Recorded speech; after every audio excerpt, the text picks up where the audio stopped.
what's up? It's the Fresh Till Death podcast. We're your hosts. I'm Jubal Fresh. It's my hot ass wife, Alex Fresh. Hi. That's all she has to say about that. Yeah. Hi.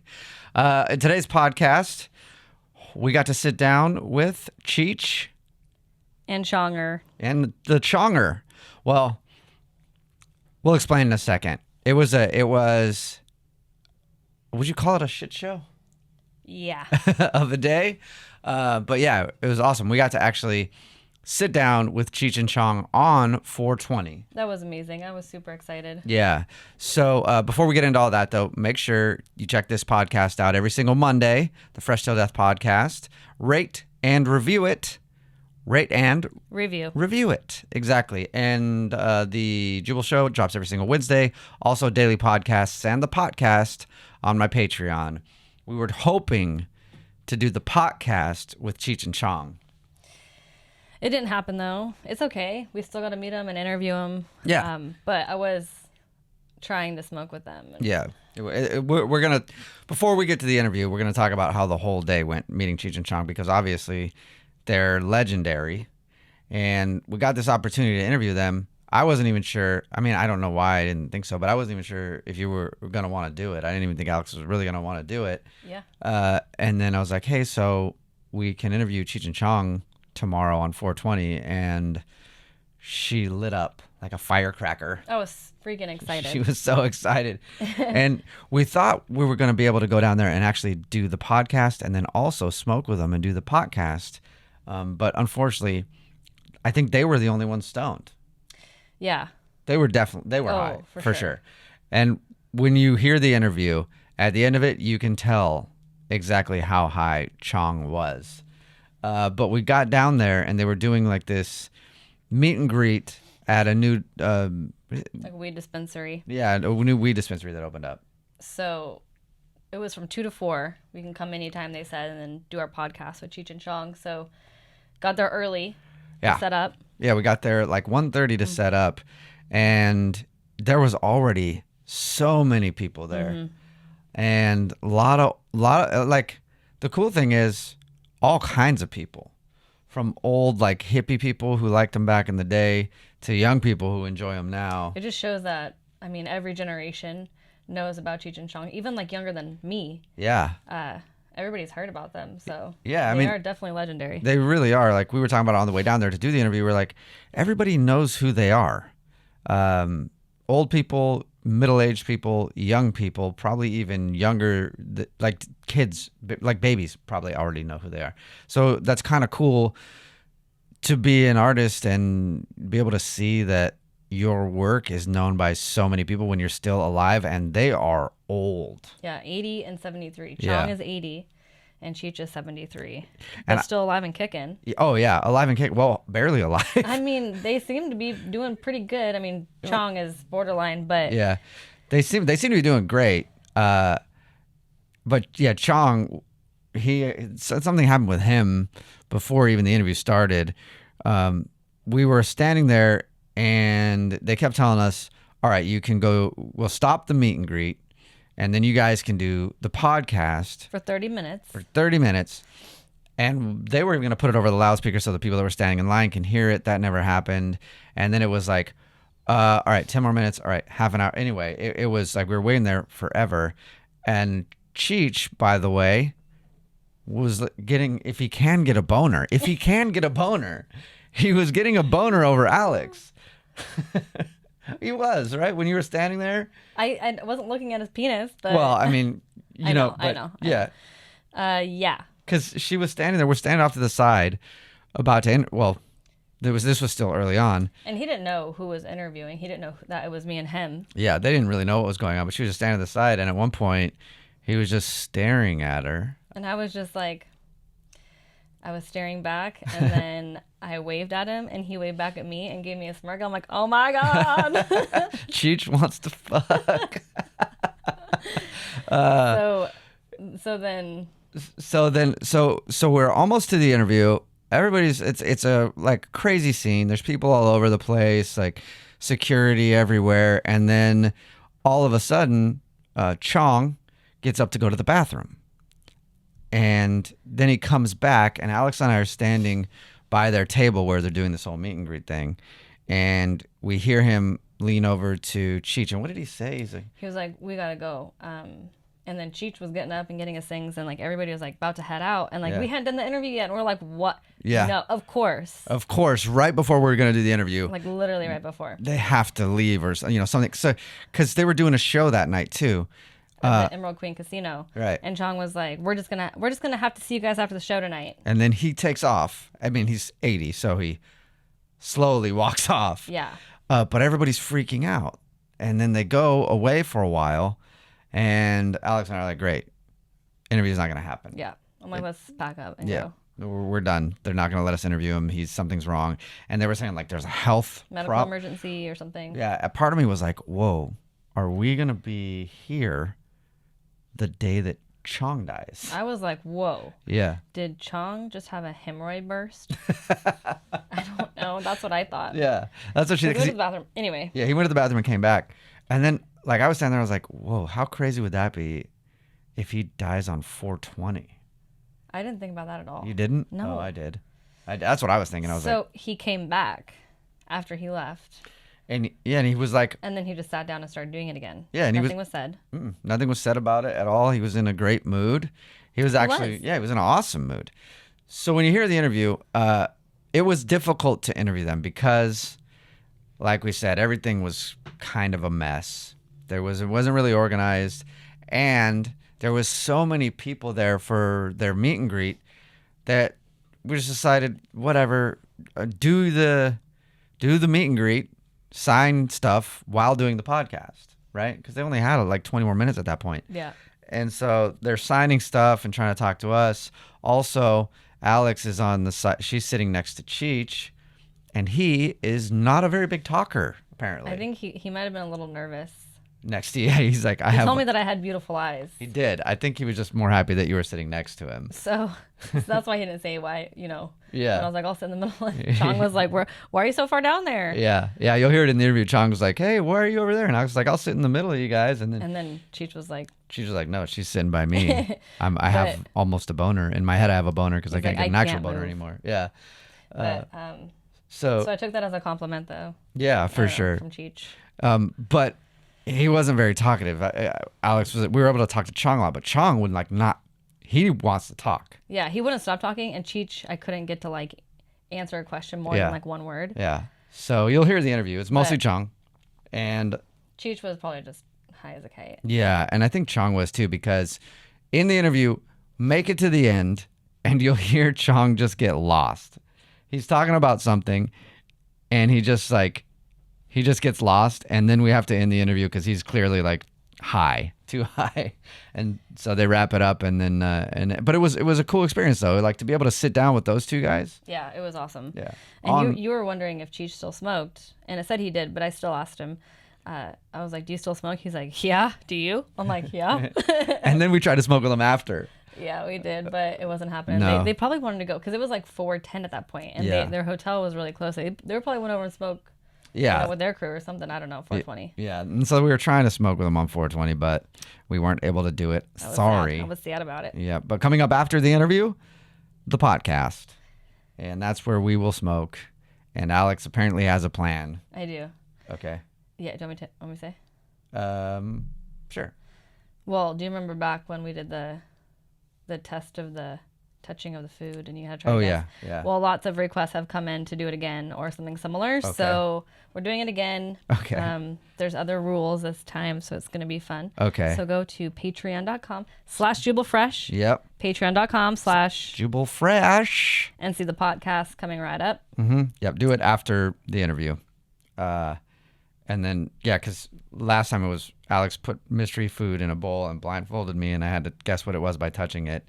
And it was weird because I'm weird when I'm stoned anyway, but it was super weird to do that. It's going to be weirder. All right. So check out the interview. I hope you enjoy it with Cheech and Chong, mostly Chong, a little bit of Cheech because he was hitting on Alex the whole time. It's fine, though, because we got to meet and interview Cheech and Chong. Yes, we did. On 420. So enjoy it.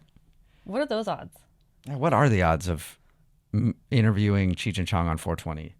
It's got to be the lowest. Yeah, we're probably some of the only people that have ever done that, if you think about it. Yeah. So like 2 in 7 billion. 1 in 7 billion. Is that the odds? I don't know. 'Cause I love it. You should figure it out. 1 in 3.5 billion. 1 in 3.5 billion odds to To- interview Cheech and Chong on 420, and we did it. Fuck yeah. Yes. Enjoy it. You guys want to do it while you sign? That's fine with us. We're going to podcast while we sign. We can do everything. You guys are multitaskers. We are so talented. And he's Mexican. He has 3 jobs at once. Exactly. So it's all good. How come you're so far away? Did someone tell you about me? I can be in the middle. Did someone tell you about me? No, the word's out. Yeah, the word's out. They said to sit over there for some reason. You guys are signing everything today. We signed titties. I know. I've seen you. We signed butts. Yeah. We signed shoes. Did you sign a butt? I missed the butt. I saw the titties. I saw you sign a few of them. Oh, you weren't looking then. No, I wasn't paying that much enough attention. So this is a big day for Alex. This is a big weekend for Alex because a few things. One, it's her birthday weekend. Oh. 2, I told her that we get to sit down with you guys at a weed store on 420 and talk to you, and she was all excited. And 3, she also got her first colonic today. Oh my God. You guys ever Really? had a colonic before? You ever had a pina colada? I give him. He gives A colonic. pina colonic. I give great colonic. So the best part about it though is she's doing this colonic, right? And I was with her, and then the woman that was doing it, like it's supposed to be, it's a pretty intimate experience. Like they have like this thing plugged into your butt. Somewhat. And she's like, "What are you doing today?" She's like, "I get to interview Cheech and Chong," and then the lady's like, "Oh my God!" And then she like goes, "I'll be right back." She's on the the bed On the with- fucking bed. With the hose up her butt. yeah, prone position, and she brings this other lady in to be like, "Oh my God, really?" Like, You interviewing Cheech and Chong today? What? while she's sitting there with Oh my like God, this hose thanks. up You her can butt. leave now. Bye. Tommy, I watched you on Dancing with the Stars. How was that experience? It was, you talk about a strain. Yeah, I could only imagine. But you did good. It was, yeah, I did great, but it's an illusion. It's an You know? illusion that Everything's an illusion. When I did the tango with her, Peta, my partner, she says, "Okay, now listen, I want you to put your hands on my body, go down, and make it look sexy." So I did that, and she goes, "You're not supposed to be sexy. You're just supposed to make it look sexy." How can you not when you're touching Peta, though? I mean, honestly.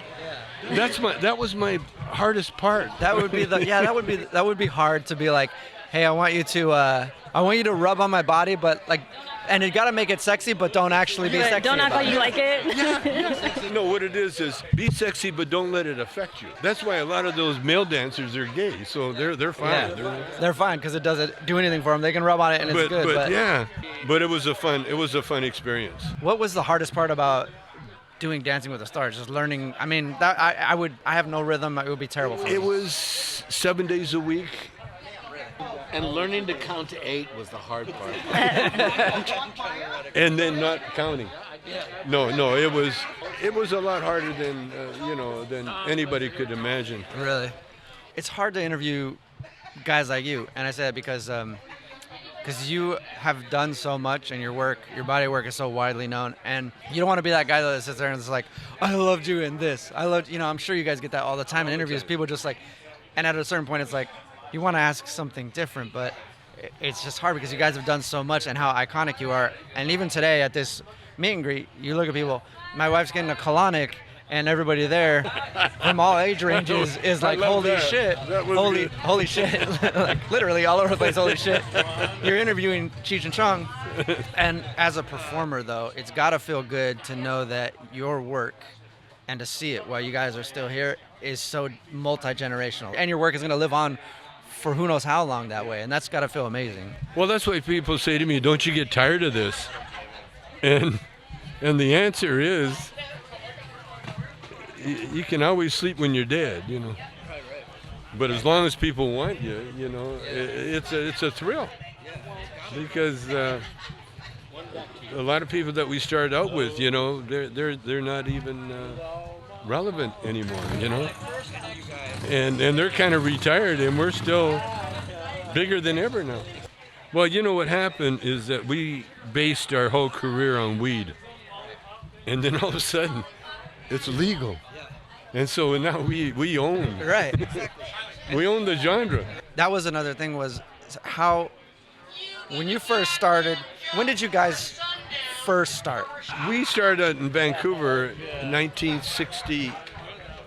Yeah, so 1969, and you guys have been in the weed genre for that long. And did you have any idea that it would actually get to this point where it's so accessible and legal? Yeah, being a comedian, you know that conflict is the mother lode of drama, comedy, you know, everything. And so we never really started out as weed comics. Okay. We started out in a topless bar, and so we were doing more sex jokes. We never got into weed until we came to California, and then we were playing for a younger crowd, and that's the only, you know, they're too young to understand sex, and there was no need for it, but everybody understood weed. And so from the young to the older. And so that's what steered us into that direction. And then, but the real secret of our success is the fact that we weren't white. That we weren't the typical white comedian, you know. And it was like the first Chicano that really played a Chicano, you know. And it was the first half Chinese biker that played who he was. And that's what put us apart. And then now the whole world. Exactly, yeah, now the whole world's kind of all meshed up. So that was our secret, and that's what it is today. Even right today, like, I get asked to go on the weirdest, straightest shows. You know, like I was on Yahoo Finance. Yahoo Finance. Yeah, talking about weed stocks. Yeah. The stocks up in Canada, you know, Right. and asking advice. I mean, that was amazing, you know, because I'm on finance. I'm on Barney on Fox. They love me because I'm you know I'm the straight or the hippie on Fox, and again it was like talking politics, but because weed, it's funny, Trump and weed got elected at the same time. It was perfect. It was perfect. Trump trolled, you know, because trolling really is the way to advertise now. And so Trump, by trolling the Mexicans, he was trolling Cheech and Chong. and the weed thing, once it became legal, then all of a sudden we're respectable now, you know. So it was so ordained and so meant to be. Yeah. Oh, I know. You know that, and now what we're doing now, we're just harvesting. You know, the crop's in, and we're just harvesting. We're picking the sweetest buds and enjoying it, and going around the world doing this. That's interesting because I'm sure people wonder sometimes, like, what else is there to do? But you know, it's not even like what else is there to do. It's just like I'm just still doing it, basically. Yeah. Yeah. Well, we were ahead of the curve, and now we're leading the curve, and our legacy is cemented. There's no way Oh no. Yeah. we can like Donald Trump says he could shoot someone on Fifth Avenue and still get elected. We could get everybody stoned on Fifth Avenue and be fine. Exactly. and still be fine. Yeah. Including cops. Yeah. Cheech's dad was a LAPD. Yeah. I wanted to ask him about that too. The fact that your dad was LAPD, and He was LAPD. and that's all I have to say about that. But was that it? Like, how was that when you first started? You know, you guys teamed up and you started doing the whole like weed thing and everything. Was he cool with that? He was so cool with it because it made him. He was like, I think he was in charge of juvenile at one time. Yeah, like he was up there and Juvie, Oscar the Dirty Juvie. Yeah, because he knew, you know, because his son was Cheech, he gave him a lot of cred with everybody. Yeah, you get respect. Yeah, get respect. Yeah. Ask him if he has any weed. Thanks a lot for hanging out with us for the, you know, I know it was a lot to do with the podcast and then also trying to do all that, but we really appreciate it. So. Hey, I'm multitasker. We're doing a Canadian tour, and they asked us, you know, what's your motivation? And I said, money. Lots of money. Yeah, you're like, You give us money, we will be anywhere. be there. Yeah, it's a good motivation. That's a good way to motivate. Yeah. You pay our way and you pay us a lot of money, we will be there. We will do our show. There you go. So if you're listening to the podcast or watching the podcast and you wonder how do we get these guys to our event, money. It's pretty simple. Yeah, because hey, that's the whole thing about weed now. Weed is saving, the economy is booming, and a lot of it is because of weed. Oh yeah, for sure. That's why I don't understand why they don't legalize it everywhere, fully legal. Well, they have to do it slowly because of transition. See, when you legalize weed, you put a lot of cops out of business because they made their money with the forfeiture laws, you know, and so until they get something to replace that, and I think I had a thought the other day, and I'm trying to think of what it was. I realized, oh, they got something to replace it. And I can't remember what it was. You know, they're weed again. What was it that they're doing that they made illegal that they're replacing? Oh, man. What was it? There was something that I thought, oh, shit, that's going to replace marijuana prohibition. Yeah. Okay, guys. That's funny. Yeah. Last 5 minutes and we're going to go inside for 5 minutes and we're out of here. Thank you guys. Appreciate it. Okay, here we go. What kind of 5 minutes, so? You see what I mean? He was definitely too high. Stoned. He was trying to remember. He apparently, and it had to have been when he was stoned, figured out what the next thing that law enforcement's going to crack down on now that weed is legal because they need something else. And it sounded like he had one of those moments where he's high and he's like, I figured it out, but he couldn't remember Yeah. it. And he was just sitting there like, dude, I can't remember. It was hilarious. But that was the Cheech and Chong interview, and now it's time for the podcast. Well, let's do this. So head on over to patreon.com/jubalfresh. And we'll see you there. Patreon.com/jubal. Jubal Fresh. Patreon.com slash Jubal Fresh. Patreon slash Jubal Fresh. Patreon.com Fresh Jubal Fresh. www.jubalfresh. Fresh. Patreon. Fresh. Jubal Fresh. Patreon. Fresh. Jubal Patreon. Fresh. Patreon. Patreon.com Fresh. slash Jubal Fresh. Patreon. Fresh. Head over there. We haven't even smoked yet. To patreon.com slash Jubal Fresh. Patreon.com slash Jubal. Patreon. Rate and review. Rate and review this podcast, Yes. by the way. And then go to Patreon.com slash Jubal Jubal Fresh Fresh. Rate Review. All right. We'll see you next week for another Fresh Till Death podcast. Rate review. Patreon. Fresh. Fresh. Bye.